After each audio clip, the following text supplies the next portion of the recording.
Welcome to the StockManor.com studios here in the Black Hills of South Dakota. I'm your StockManor, Brian Johnson, and I'm making professional trading simple.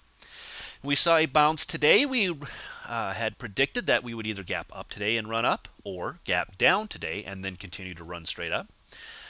We did see the gap up. GDP numbers apparently are better than expected, and so the markets ran with it today to a pretty good sizable sum, actually. The S&P was up 23.5 points today. So that's 2.25% to lead the way, followed by the Dow and the Nasdaq at 1.8% each, respectively. The Nasdaq lagging a little bit behind the others, but still not too bad for one day's take.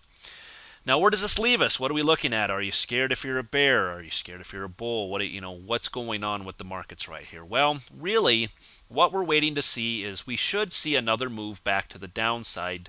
I am going to go ahead and go out on a limb and say tomorrow. I think we will see maybe another move to the downside tomorrow. I expected to see it at the end of the day. Speaking of such, end of day, there's a gentleman that I got an email today from. His name is Jonathan. So, hey, Jonathan. Nice to hear from you, and nice to be chatting with you. And you had asked today about the emails that I send intraday. So let me just show you kind of what that is and how that works. Hold on. Okay, so for those of you that are wondering, my subscribers, you know what, I say it's a weekly newsletter. It's not a weekly. It's actually I should just call it a subscribers newsletter. It was a weekly for a while, and then I started to do a lot more with it. So I do videos Sunday, Monday, Wednesday, Friday for my subscribers, and they get these intraday emails. I don't send them out every day, but probably 3 out of 4 days, or 3 out of 5 days, 4 out of 5 days, I will send out intraday emails based on what I'm seeing in the markets to kind of give them a heads up as to what's coming. He asked if I send out my actual stock picks. I do not. I do not tell you, hey, I just entered FAZ at blah blah blah dollar amount and with a stop here and on my first targets here. I don't do that. And the reason I don't do that is because I'm really trying to teach you to fish as opposed to give you a fish. I want to give you suggestions, tell you, hey, here's support and resistance, and even give suggestions. I suggest you do, maybe this is a good long, maybe this is a good short. Ultimately, I want the decision to be yours. I want you guys to learn from the process instead of just, oh, hey, he went long there, short there, and then if it doesn't work out, you're like, well, boy, that was dumb. I wonder why I didn't do that. I want to try to hopefully, as we go along, give you good suggestions, give you ideas of support resistance, but then allow you to kind of grow within yourself and learn a little bit about the trading itself. That only helps you in the long run. So it allows you to maybe eventually start to get your own kind of put your own pieces together and learn for yourself how to do this. So no, I don't give you exact entries on anything I take. I do give you suggestions. This is a very good example of what I will do.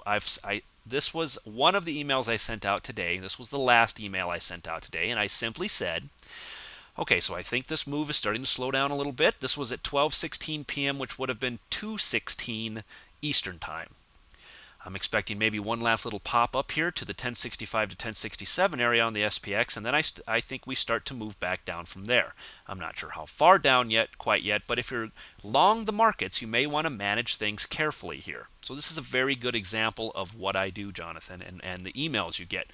The high for the day was 1066, 83 or something like that. So it did stop right in between this 1065 to 1067 area and did start to pull back. To be honest, I did expect a little larger pullback than what we saw at the very end of the day, but that might come tomorrow, so not real concerned about it yet. But yet, there was a turn at the 1065 to 1067 area. If you were long the markets, it was your chance to maybe tighten stops or manage things a little bit more. So I didn't tell you precisely, hey, get out or get short or anything like that.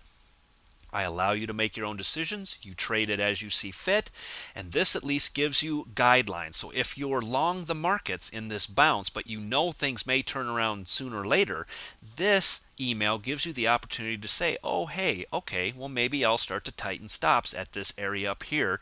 And that way in the afternoon, if you went long at the beginning of the day, as we talked about yesterday, and you didn't know where to get out, you could have all but absolutely called the top of the market, which is, of use. It allows you to squeeze that last few dollars out of the market before we're done. Now, am I always, Today I was very, very accurate. 1065 to 1067, we fell right. Am I always that way? No, I'm not. Today was very easy to read the markets. Matter of fact, it's been very easy to read the markets for the last few days. So if you haven't made any money the last few days of trading, highly recommend you look into some mentoring courses or getting an education, a little bit deeper education into the markets, because it has been a very simple day to trade. For all of you slopers that are over here, Tim Knight has noticed it as well. You've seen in his calls lately where he went super long this and super short this, and they've been right on the last few days. Why? Not because we have crystal balls, and not because we subscribe to the same crystal ball newsletter, he and I. It's just because we have a different set of tools than what other people have out there, and we know how to use those tools to our advantage in our trading. So anyway, there you have it. This is what my intraday emails look like. If you think this will help you in your trading, sign up for the newsletter, $15 a month. There's no monthly commitment. You can quit after a week if you don't like it, whatever. Doesn't make a difference, but I think you'll find it's very, very educational. The information in it is well worth $15. It's what most of you are paying to get in and out of one trade if you're with Ameritrade or E-Trade or any of those others.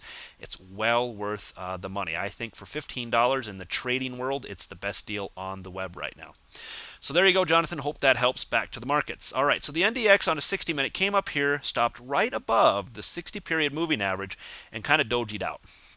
This could be a reversal doji. This could be a continuation doji. We will not know until the morning. So we'll wait and see what kind of economic numbers come out in the morning, see if that pushes anything one way or the other. But this is something to be watching going forward tomorrow with the techs, because they were a little bit behind the S&P today. I think the banks kind of made up for some lost ground, and that's what really moved the S&P.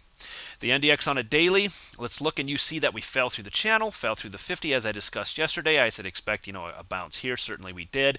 But now we're coming right back up to retest the underside of this channel line and maybe ultimately the 20-day moving average. If it gets back up here and it cannot break through here, this is very, very bearish on the markets themselves. If they continue to fall down, absolutely most logical place to go would be right here, the 1656 area. Then I could see maybe a little larger bounce after it hits this area if it continues down tomorrow. NDX on a weekly, we have 1 day left, and notice how we hit the support area and bounced right off of it. Now tomorrow we may come down and close at or on the 200-week moving average. That would make total sense to me to be right down there in that area.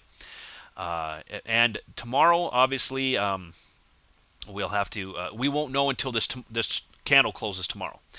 FYI to you all, I will be doing an intraday video for you because I will not be here at market close.